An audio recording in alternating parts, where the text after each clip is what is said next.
सदनदेखि सडकसम्म राजनैतिक, आर्थिक, सामाजिक हर क्षेत्रका विषय र प्रसङ्ग यो कार्यक्रम आजको सन्दर्भ।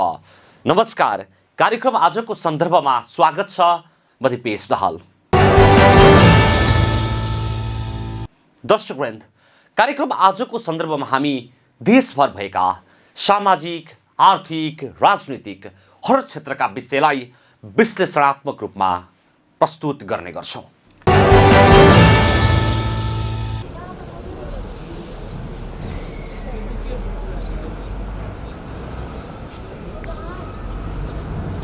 गत वर्ष जारी गरिएको निषेधाज्ञा भन्दा हाल जारी गरिएको निषेधाज्ञामा केही फरक दृश्य देख्न सकिन्छ। गत वर्षको निषेधाज्ञामा सुनसान देखिएको हेटौडा शहरमा अहिले भने केही सवारी साधन सञ्चालनमा रहेको पनि देख्न सकिन्छ।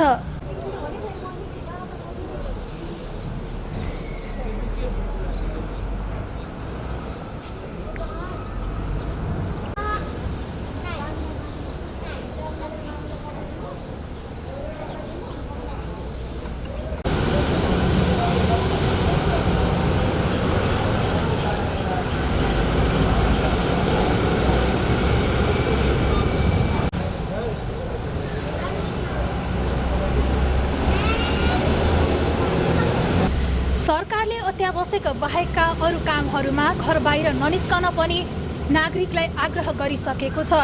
तर पनि हेटौडाका यी गल्लीहरूमा मानिसहरू हिँडुल गरिरहेको दृश्य पनि देख्न सकिन्छ। टाढा टाढाबाट आएका अर्थात् मकवानपुर जिल्लामा नरोकिने गरी मालवाहक सवारी साधनहरू यतिखेर आवतजावत भइरहेको दृश्य पनि देख्न सकिन्छ। विश्वव्यापी रूपमा फैलिरहेको कोरोना भाइरसले अहिले विश्व नै आक्रान्त बनेको छ। नेपाल पनि कोरोना भाइरसबाट अछुतो रहन सकेको छैन। नेपालमा पनि हाल कोरोना भाइरसको संक्रमित र मृतकको संख्या दिनानुदिन वृद्धि भइरहेको अवस्था रहेको छ।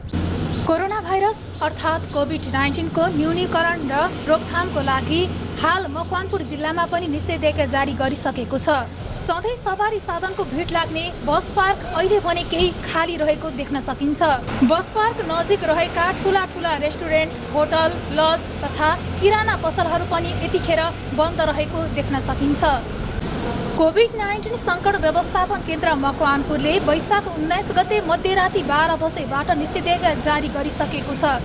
वैशाख मसान्त अर्थात् वैशाख 31 गते मध्यराति 12 बजेसम्म निषेधाज्ञा जारी गरिने जनाएको छ। दर्शकवृन्द, अहिले हामी हेटौडाको बुद्धचोकमा आइपुगेका छौँ। सवारी साधनको घुइँचो लाग्ने यो बुद्धचोकमा अहिले भने फाटाफुट्टा मात्र सवारी साधन सञ्चालनमा रहेको देख्न सकिन्छ। बुद्धचोक वरिपरि रहेका कपडा पसल, किराना पसल, इलेक्ट्रोनिक्स पसलहरू बन्द रहेका छन् भने मेडिकलहरूले आफ्नो सेवा प्रदान गरिरहेको देख्न सकिन्छ। गत वर्षको निषेधाज्ञामा सुनसान रहेको सवारी साधन नचलेका यी बुद्धचोकमा अहिले भने सवारी साधनको उपस्थिति बाक्लै रहेको देख्न सकिन्छ। सरकारले अत्यावश्यक बाहेकका सवारी साधन सञ्चालनमा नल्याउन आग्रह गरेको छ। तर पनि यी बुद्धचोकमा सवारी साधनको घुइँचो भने बाक्लै रहेको देख्न सकिन्छ।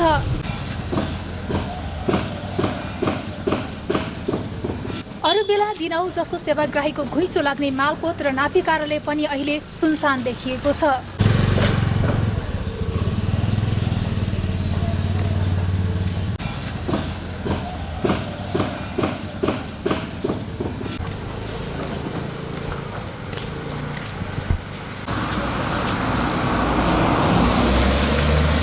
दर्शकवृन्द, अहिले हामी हेटौडाको खोपे गल्लीमा रहेको तरकारी बजारमा आइपुगेका छौँ।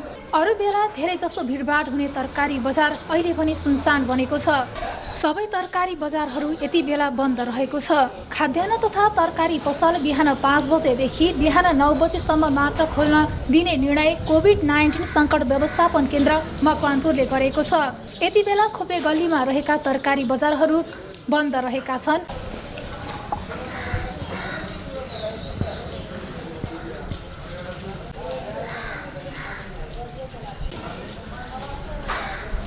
हेटौडाको स्कुल रोडमा रहेको स्टेसनरी पसल, मोबाइल पसल लगायत अन्य व्यापार व्यवसायहरू ठप्प नै रहेको देख्न सकिन्छ। मानिसहरूको भिडभाड कम भए पनि यस क्षेत्रमा पार्किङ गरिराखेका सवारी साधनहरूको भने भिड देख्न सकिन्छ।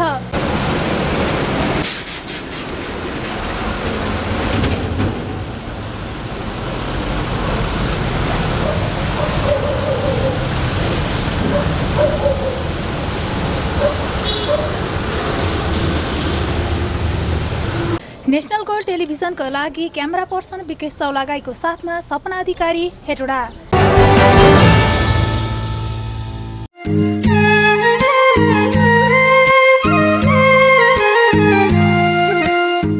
कृषिको अत्याधिक सम्भावना भएको देश हो नेपाल। यहाँको भूबनोट हावापानीका कारण पनि यसको सम्भावना प्रचुर देखिन्छ। हुन त कृषि उपजमा आत्मनिर्भर हुन नसके पनि उत्पादन पछिल्लो समय बढ्दो क्रममा रहेको छ। तर नागरिकमा बढ्दो सहरी मोहका कारण कृषि योग्य जमिन टुक्रा टुक्रामा परिणत हुँदै गएको छ।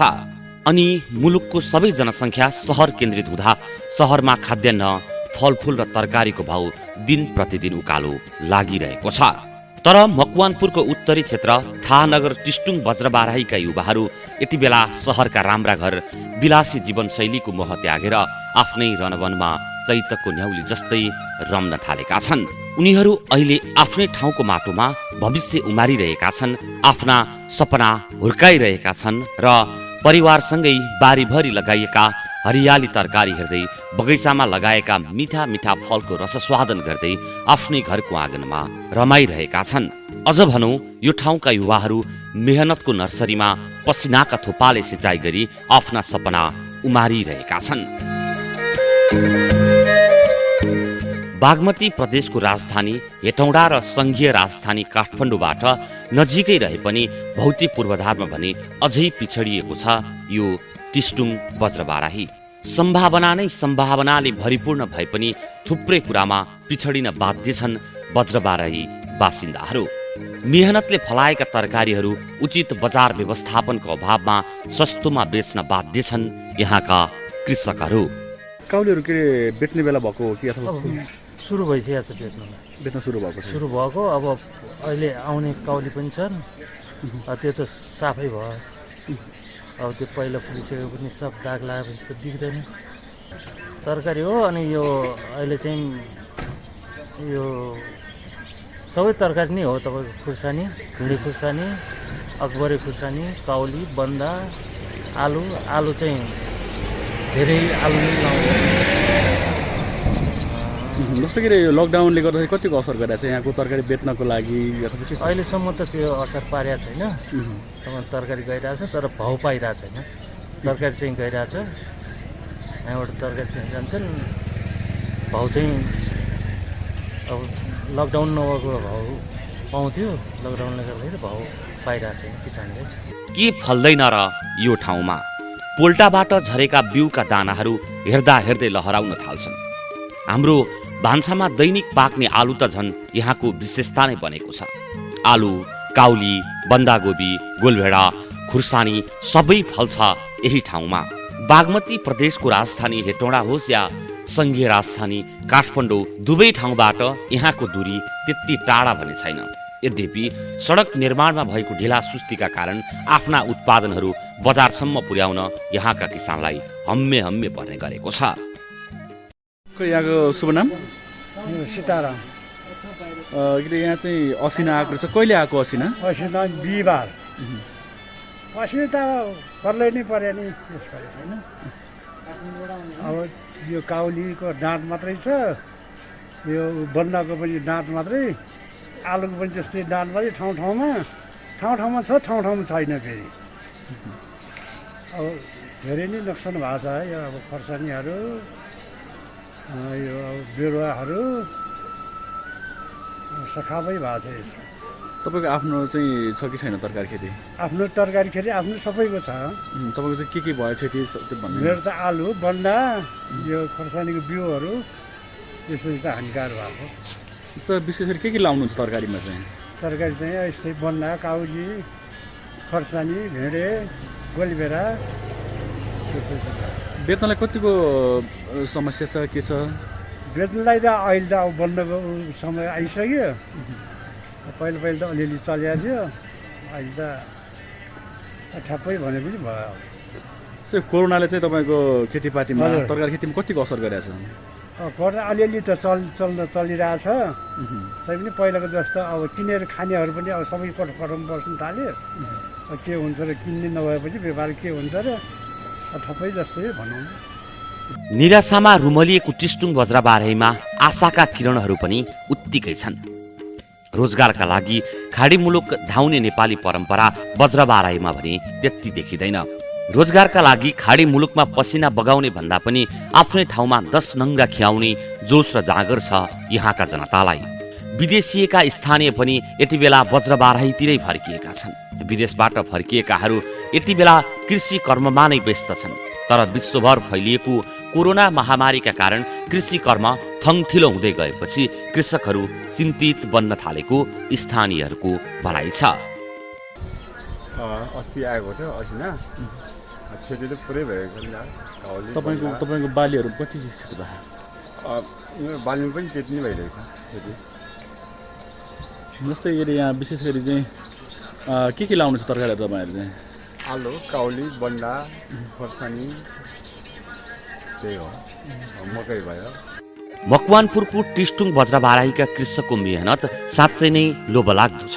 यहाँ प्राय सबै कृषकहरू सम्भावनाको झ्यालबाट समृद्धिको किरण छिर्ने आशामा आफ्नै ठाउँमा केही गर्ने प्रतिज्ञा गरेर बसिरहेका छन्। त्यसकारण टिस्टुङ बज्रबाराईमा आधुनिक कृषि प्रणालीको विकास गर्दै कृषिलाई आत्मनिर्भर बनाउनका लागि सम्बन्धित निकायको ध्यान जान जरुरी देखिन्छ। नेसनल गोल्ड टेलिभिजनका लागि क्यामेरामा दीपक सिंह रुम्बाको साथमा दिपेश दाहाल, टिस्टुङ बज्रबाराही।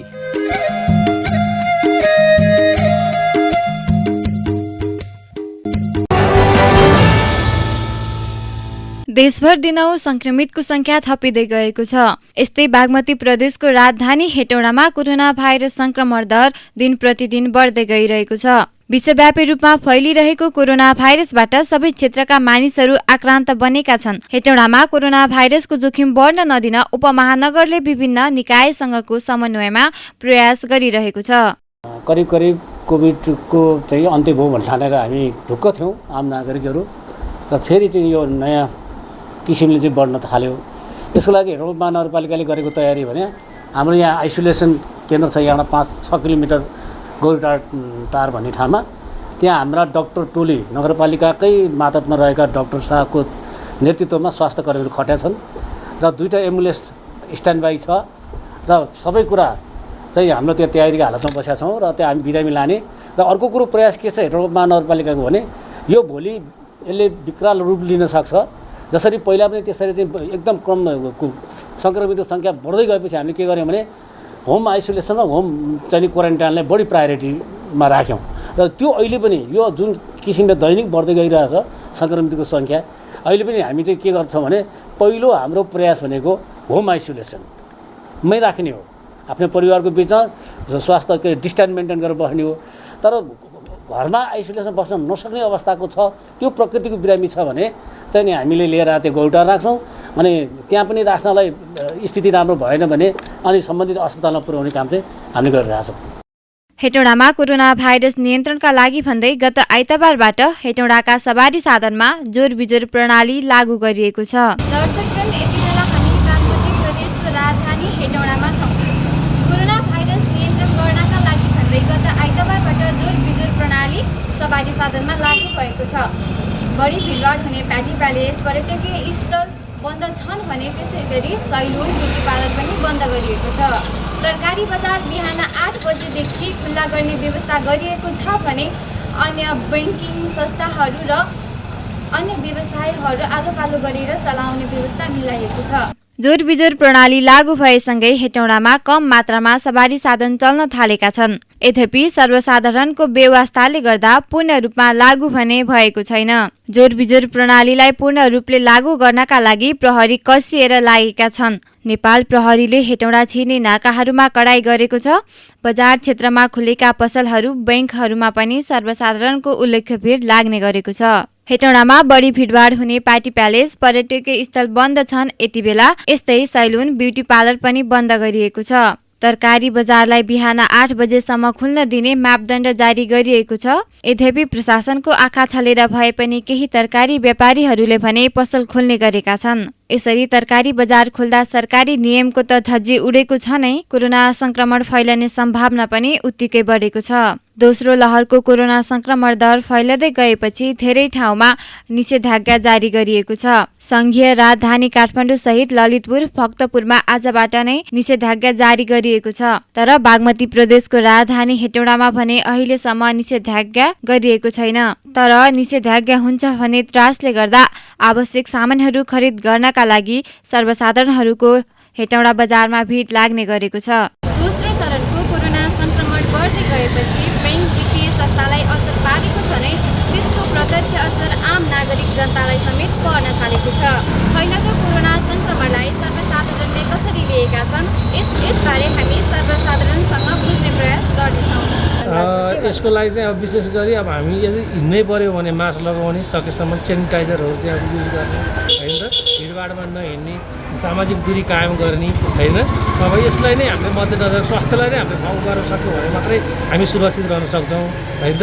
हेलचक्राइ गऱ्यो भने त राम्रो हुँदैन, भोलि भेटिसकेपछि त उपचार गर्न त गाह्रो कुरो हुन्छ होइन। त्यही छ, एकदम बन्दै छ, लकडाउन नै भइरहेको छ। त्यहाँ पनि जोर बिजोर प्रणाली अन्तर्गत चलेको। मेरो आज जोर नम्बर हो, जोर नम्बर भएको हुनाले जोर दिनकोमा चाहिँ जोर चलेको हो, त्यसलाई चाहिँ हामीले पालना गर्नै पर्छ। अब जसरी अहिले सवारी साधनमा जोर बिजोर प्रणाली लागू गरिएको छ होइन, अब यसमा चाहिँ के भन्न चाहनुहुन्छ, राम्रो कि नराम्रो? होइन, यो राम्रो हो। यसलाई चाहिँ अब कम्तीमा पनि सकेसम्म त अझ जोर बिजोर भन्दा पनि निक्लिन नसके त आफ्नैलाई राम्रो हो होइन। ननिक्लिँदाखेरि स्वास्थ्यको लागि चाहिँ हो यो होइन। हामीले जति आफू केयर हुन सक्यो त्यति नै सुरक्षित महसुस हुन्छ। लकडाउन हुने कारणले गर्दा सामानको सपिङ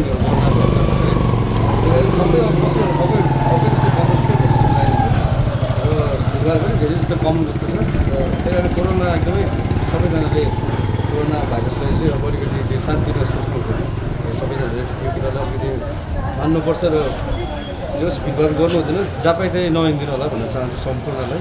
त्यही त तपाईँले चाहिँ यसबाट बस्नु के गर्नु? मैले अब यसबाट बस्नलाई त म्याक्सिमम बाहिरतिर हिँड्दा मास्क प्रयोग गर्दाखेरि धेरै जस्तो ह्यान्डसेकहरू गर्नु छोडेको छ मैले होइन। प्रायः जस्तो आइहाल्यो, अब साथीभाइको भिडभाडमा जान पनि छोडेको छ धेरै जस्तो। यस्तो यस्तो कुराहरू छ। अब सबैजनाले भनौँ न सेनिटाइजर युज गर्नुपर्छ, मास्क युज गरेर हिँड्नुपर्छ। कोरोनाको संक्रमण दर फैलदै गएपछि हेटौडाका विभिन्न तरकारी बजारलाई बिहान 8 बजेसम्म मात्र खोल्न आग्रह गरिएको छ। एक समय तरकारी बजार खुल्दा मानिसहरूको भिडभाड बढी हुने गरेको व्यवसायीहरूको भनाइ छ। साथै तरकारीको खपत कम हुन थालेको र ल्याएको तरकारी कुहिने खतरा रहेको उनीहरूको भनाइ छ। हाम्रो तरकारी अब नकिन्नु पनि भएन, नकिनेर पनि भएन होइन। 4 बजे बिहान 8 बजेसम्म मात्रै खोल्ने हो, त्यो पनि आधी बेचिने आधी फालिरहेछ। त्यो पनि हामीलाई उल्टै घाटै गइरहेछ। व्यापार भन्ने अब थोरै र बढी अब भइरहेछ होइन। तर आधी फाल्ने आधी बेच्ने, आधी कुहाएर फाल्ने। अब 8 बजेबाट पछि बेच्यो भने बेच्न दिँदैन। मान्छे पनि एउटा हिँडेको छैन। खोपेगलीमा पनि मान्छे तपाईँको पहिला अलिअलि चलफल थियो, अब हिजोबाट पटक्कै आएछ, पुरै बन्द छ। अब अहिले तपाईँहरूको 4 बजी 8 बजीसम्म पसल खोल्नुहुन्छ भन्नुभयो होइन, अब त्यतिखेर चाहिँ कतिको भिड हुन्छ? अहिले भिडै छैन, मान्छे आएको छैन, सबैको व्यवस्था छ। सबैको व्यवस्था गरेर हामी तरकारी पनि बेचिरहेको छौँ। बेच्दाखेरि पनि अहिले व्यापार एकदम कम छ। कोरोनाले गर्दा मान्छे बाहिर निस्केको छैन, हल्का फल्का व्यापार भइरहेछ। त्यसपछि 8 बजेबाट पसल पुरै बन्द गरेर आफ्नो घरमा बसिरहेको छौँ। त्यसको लागि त हामी सोचिरहेको छौँ पुरै त्यो बस पार्क गदी बजार छ, त्यो गदी पुरै बन्द गर्ने, बरु तरकारी नबेच्ने, बरु गदी त्यो मेन त्यो बस पार्क त्यो गदी छ, त्यो गदीवालाले नमगायो भने हामी पनि किनेर बेच्दैन। अब यहाँ आएको समय त हामी बेचिरहेको छौँ। फैलदो कोरोनाको संक्रमणबाट जोगिनका लागि सर्वप्रथम आफू नै सचेत हुनुपर्ने देखिन्छ। हेटौडामा लागू गरिएको नियमहरू पूर्ण रूपले पालना गर्नु, अत्यावश्यक काम बाहेक बाहिर ननिस्किँदा पनि कोरोना संक्रमण हुने जोखिमबाट बच्न सकिन्छ। बढ्दो कोरोना संक्रमणको दरलाई नियन्त्रण गर्नका लागि सरकारी निकाय मात्र होइन, आम सर्वसाधारण पनि सचेत बन्नुपर्ने देखिन्छ। सचेत बनाऊ, कोरोनाबाट आफू पनि बचाऊ र अरूलाई पनि बचाऊ। अत्यावश्यक काम बाहेक घरबाट बाहिर ननिस्कौँ। क्यामेरामा विकेश दौलागाईको साथ आचल घिमिरे, हेटौडा। हवस् त, कार्यक्रम आजको सन्दर्भ आजलाई यति नै। भोलि फेरि नयाँ विषय र प्रसङ्गसहित उपस्थित हुने नै छौँ। तबसम्मका लागि आज्ञा दिनुहोस्। नमस्कार। तपाईँ पनि हेर्दै गर्नुहोला बागमती प्रदेशको राजधानी हेटौडाबाट सञ्चालित पहिलो satellite television national gold television.